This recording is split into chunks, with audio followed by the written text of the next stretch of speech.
State of Origin, Game 3, one of the biggest pressure cookers in sport. And while the spotlight's been on the players, the real heat might just be on the coaches. Who's handling it better?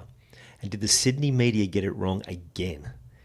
In this episode, I'm unpacking how pressure and self-doubt show up not just in elite sport, but in your own leadership, your own decision-making and daily life, and how learning to focus on what you can control can change everything. I'm Ian Hawkins, and this is Sport is Life. The purpose of sport, as I see it, is to see your vision become a reality, find your voice, create strong connections, and learn to trust your body.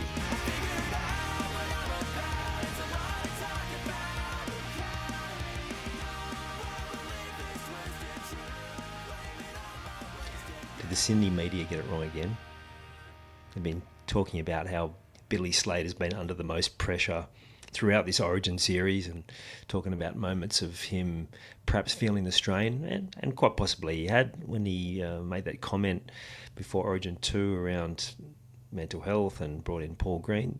Yeah, maybe there was an element of him feeling the pressure. And it's State of Origin, of course there's going to be pressure. Like, it's a pressure environment, high pressure environment. As I was chatting to someone yesterday, it's, apart from the grand final, it's probably still the biggest game of the year. Like, they talk about internationals being important, but I think, yes, people want to play for their country, but in terms of, you've only got to look at how the players react in those different circumstances. The State of Origin is the biggest pressure cooker, and there's that expectation. But Laurie Daly's been coaching a team that's expected to win. That's going to come with huge amounts of pressure, because if you're coaching the underdogs, which typically Queensland position themselves as, but I think, like, realistically they haven't got a stronger team, or they didn't at the start of the series anyway, then when you're coaching the underdogs, there's less expectation, because if you don't win, it's kind of like, well, they were playing a really good team, they did quite well. There's also a pressure there to make sure they did do quite well, but the expectation is not as high. Whereas the expectation for Laurie, it's huge. People have talked about it. Queenslanders talking about it, that New South Wales has a stronger team with the players that they've got in there. But that's not how it's panned out. And here we are, 1-1, heading into Game 3. I'm a little bit nervous myself, not because I don't think we can win, but just because I've seen all this before. We're expected to win and we don't. So it's just, it's interesting that the Sydney media keep painting this picture. It's their job too, right? It's us against them, all of those different things. But, interesting.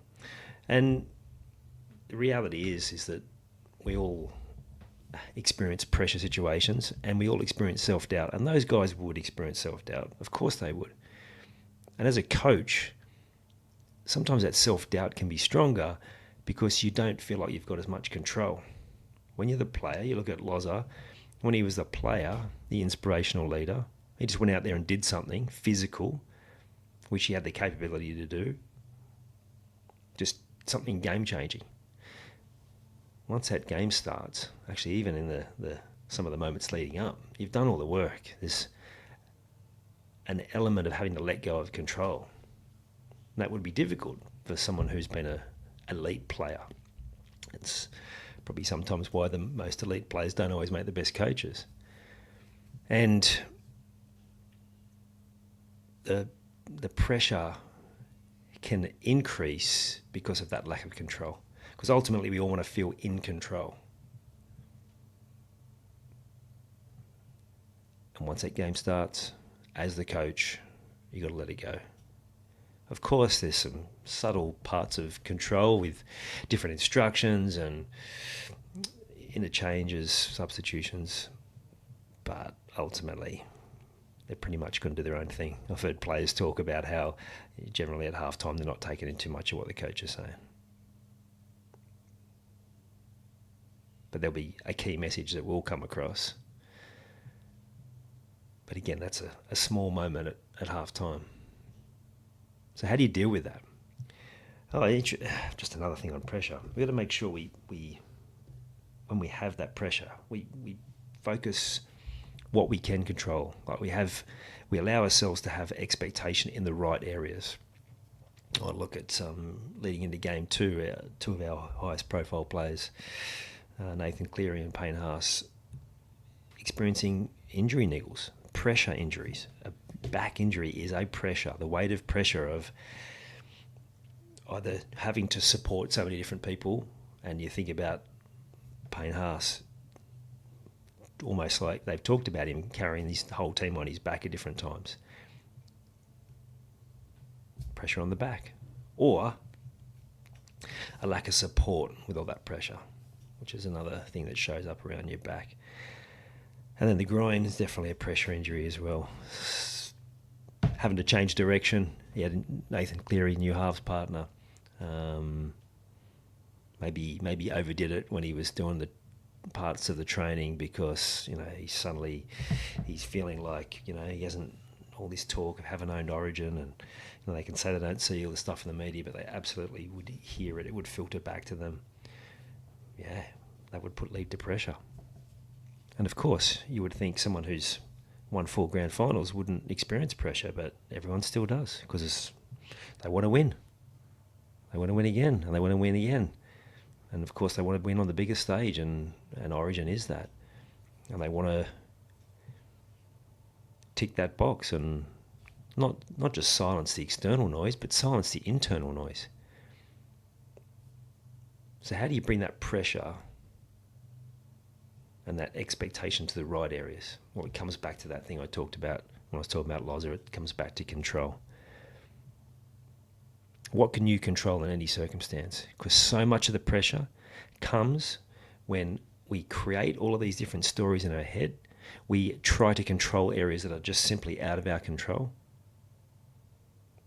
And then the story in our head builds, and we try and spread ourselves too thin, trying to think of all these different situations, and it just gets too much. This is where burnout comes from. Too many fires burning, whether that's physically, mentally, or emotionally.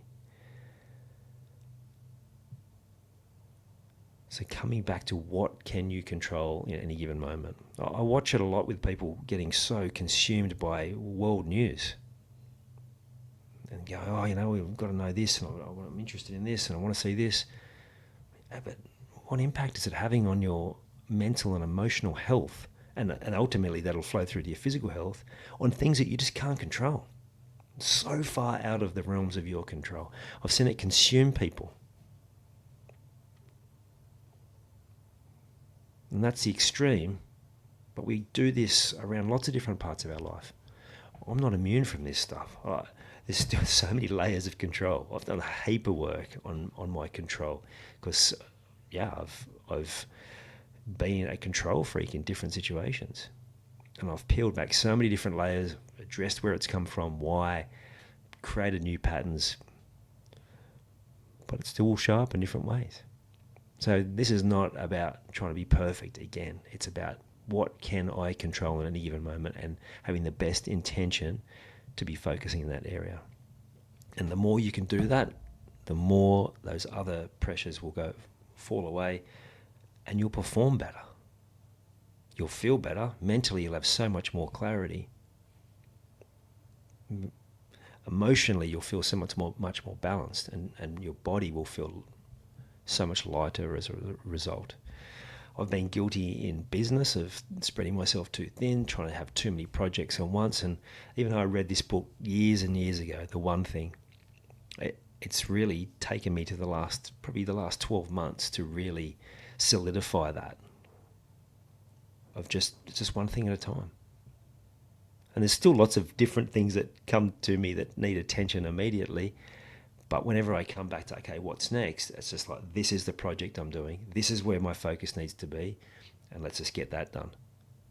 Then, of course, adjust as other things come your way, which they do, because that's life. It's definitely true in business. A new opportunity presents. There's a time limit to it. You've got to get it done. Great. This becomes my one thing for this next little while until I tick that off, and I come back to my other one thing that I was working on that one thing that I can control. And change everything. So time will tell in this week, who has been able to handle the pressure better? Which coach, which teams, individually and collectively? Because, like I said, everyone experiences self-doubt. Everyone experiences pressure, but it's how you manage it which determines how physically, mentally, and emotionally strong you'll be, the results you'll get, and ultimately how satisfied you'll feel about whether you've given it everything you've got or not. Because sometimes you can have the best preparation, do all the things, focus in the right area, and still not hit the level, still not have the win, right? One of these teams is not going to win. That is a reality. So it's not focusing on the outcome, but focusing on the element you can control. So find the areas in whatever you're working through at the moment you can control, write them down, focus with as much of your energy and intention towards those things. If you really want to extend yourself, check out the book, The One Thing, or just look for some videos. You'll find them on there, and just, what can you focus on? It's one thing in terms of a project. It's one thing in terms of what you do really well, the one area you operate the best, and focus as much time and energy into that space, and you are setting yourself up to win. Doesn't guarantee, but it gives you the best absolute opportunity to do so. You've taken the time to listen to this whole episode. Now it's time to take action. Commit to one thing you've learned today and make it happen. And to avoid any obstructions, join the Sport is Life movement by clicking on the link in the show notes.